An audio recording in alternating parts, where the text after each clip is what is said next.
অনেককেই বলতে শুনেছি চিকেন কারি যেমন করেই বানাই না কেন ঠিক রেস্টুরেন্টের স্বাদে হয় না। এইভাবে বানিয়ে দেখুন, বাড়িতেই রেস্টুরেন্টের স্বাদে চিকেন কারি বানিয়ে নিতে পারবেন নিজেরাই। আমি ঋতুপর্ণা, আপনারা দেখছেন ঋতুর রান্নাঘর। রেস্টুরেন্টের স্বাদে এই চিকেন কারিটা বানানোর জন্য প্রথমেই একটা পেস্ট বানিয়ে নেব। তার জন্য নিয়ে নিচ্ছি সামান্য একটু গরম জল, আর এখানে নিচ্ছি একটা কাশ্মীরি শুকনো লঙ্কা, যেটা গরম জলে ভেজানোর আগে একটু টুকরো টুকরো করে দেবো যাতে সহজে ভিজে যায় আর বাটতেও সুবিধা হয়। চেষ্টা করবেন এর বীজটাকে বার করে ফেলে দিতে, না হলে ঝাল হবে। আর দিয়ে দিচ্ছি 7 থেকে 8টার মতন কাজু। এটা আমি ভাঙা কাজু ব্যবহার করছি, আপনারা কিন্তু গোটা কাজুও ব্যবহার করতে পারেন। এটা আমি 10 থেকে 15 মিনিটের জন্য ভিজিয়ে রাখবো যাতে কাজুটা নরম হয়ে যায়, বাটতে সুবিধা হয়। আর লঙ্কাটা ভিজে গেলে বাটতেও সুবিধা হবে, রঙটাও খুব সুন্দর আসবে। আমি এখানে কাশ্মীরি লঙ্কা ব্যবহার করেছি, আপনারা কিন্তু যে কোনো লঙ্কাও ব্যবহার করতে পারেন। এখানে আমি 750 গ্রাম চিকেন নিয়েছি। প্রথমেই চিকেনটাকে ম্যারিনেট করে নেবো। তার জন্য নিয়েছি 1 টেবিল চামচ ধনে গুঁড়ো, 1 টেবিল চামচ হলুদ গুঁড়ো, দিয়ে দিচ্ছি 1 টেবিল চামচ জিরে গুঁড়ো, আর দিয়ে দিচ্ছি 1 চা চামচ কাশ্মীরি লাল লঙ্কার গুঁড়ো। দিয়ে দেব স্বাদ মতো নুন। আমি এখানে 1 টেবিল চামচ নুন ব্যবহার করছি। আর দিয়ে দিচ্ছি 1 টেবিল চামচ আদা রসুন বাটা। মশলাটা যাতে চিকেনের গায়ে খুব সুন্দরভাবে লেগে যায় তার জন্য দিয়ে দেব 1 টেবিল চামচ সর্ষের তেল। এরপরে পুরো জিনিসটাকে বেশ ভালো করে মাখিয়ে নেব।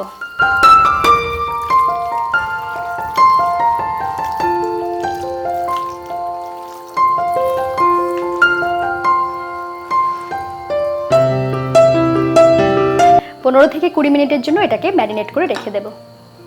দেখতে দেখতে দেখুন লঙ্কা আর কাজুটা সুন্দরভাবে ভিজে গিয়েছে। এটাকে পেস্ট বানিয়ে নেব।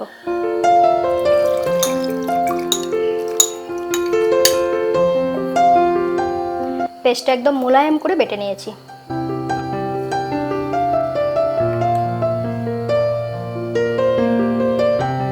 রেস্টুরেন্টের রান্নায় কিন্তু টমেটোর একটা আধিক্য দেখতেই পাওয়া যায়, সেই জন্য আমি এখানে 2টো টমেটোকে বেটে নিয়েছি।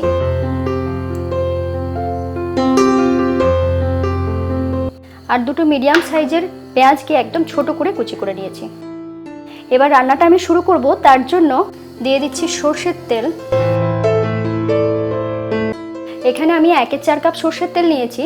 সাথে দিয়ে দিচ্ছি 3টে ছোট এলাচ, 1 টুকরো দারচিনি, 4-5টার মতন লবঙ্গ, আর দিয়ে দিচ্ছি 7-8টার মতন গোটা গোলমরিচ। একটু নাড়াচাড়া করে নিচ্ছি। আর দিয়ে দিচ্ছি কুচি করে রাখা পেঁয়াজ।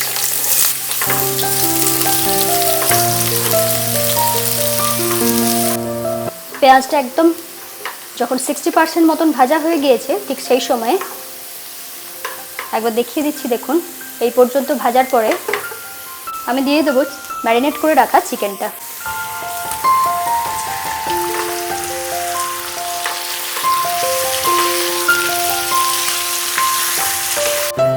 এরপরে চিকেনটাকে আমি একটু হালকা লাল করে ভেজে নেব। পেঁয়াজটা কম ভেজে রাখার এটাই কারণ, যাতে পেঁয়াজটা যেটুকু বাকি থেকে যাবে সেটা চিকেনের সাথে ফ্রাই হয়ে যায়। আমি চিকেনটাকে মোটামুটি 4 থেকে 5 মিনিট মতন ভেজে নিয়েছি। দেখুন লাল লাল করে ভাজা হয়ে গিয়েছে। এই পর্যন্ত ভাজার পরে আমি দিয়ে দিচ্ছি আরও 1 টেবিল চামচ আদা রসুন বাটা। মশলাটাকে আবারও কষিয়ে নেব।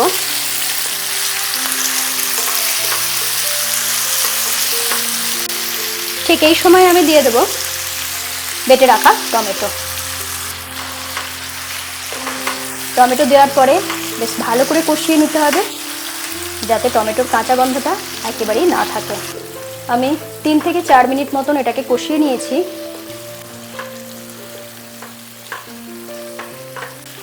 এরপরে দেখুন কত সুন্দরভাবে ওপরে তেলটা উঠে এসেছে। ঠিক এই পর্যন্ত টমেটোটাকে সুন্দরভাবে কষিয়ে নিতে হবে।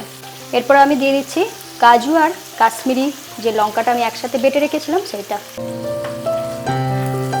কাজু দেওয়ার পরে গ্যাসটাকে একটু লো ফ্লেমে রাখতে হবে, না হলে তলায় বসে যেতে পারে। এরপরে বেশ ভালো করে এটাকে কষিয়ে নিতে হবে।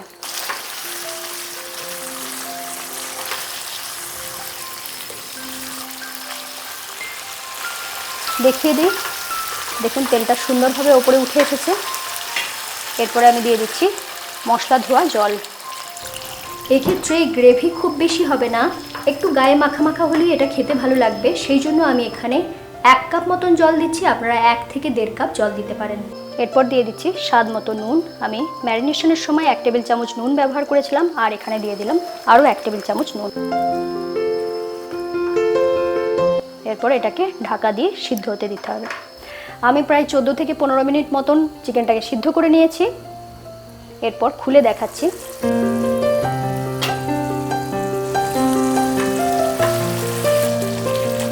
দেখুন দেখতে কতটা সুন্দর হয়েছে।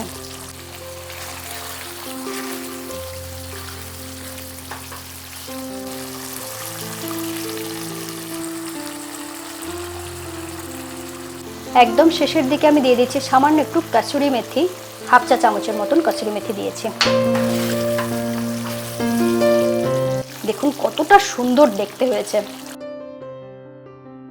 এখানে কসুরি মেথির পরিবর্তে আপনারা কিন্তু ধনেপাতা ব্যবহার করতে পারেন।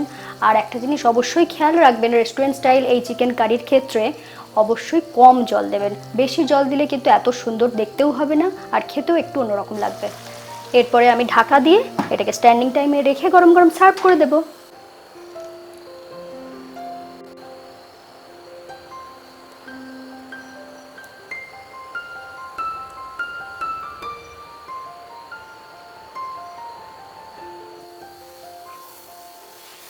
রেসিপিটা আপনারা দেখতেই পেলেন, খুব সহজ, খেতে কিন্তু দুর্দান্ত হয়। বানিয়ে খেয়ে আমাকে লিখে জানাতে ভুলবেন না যে কেমন লাগলো এই রেসিপিটা। চ্যানেলটা সাবস্ক্রাইব করে নিন, বেল আইকন প্রেস করে রাখুন। সকলে খুব ভালো থাকুন আর দেখতে থাকুন ঋতুর রান্নাঘর।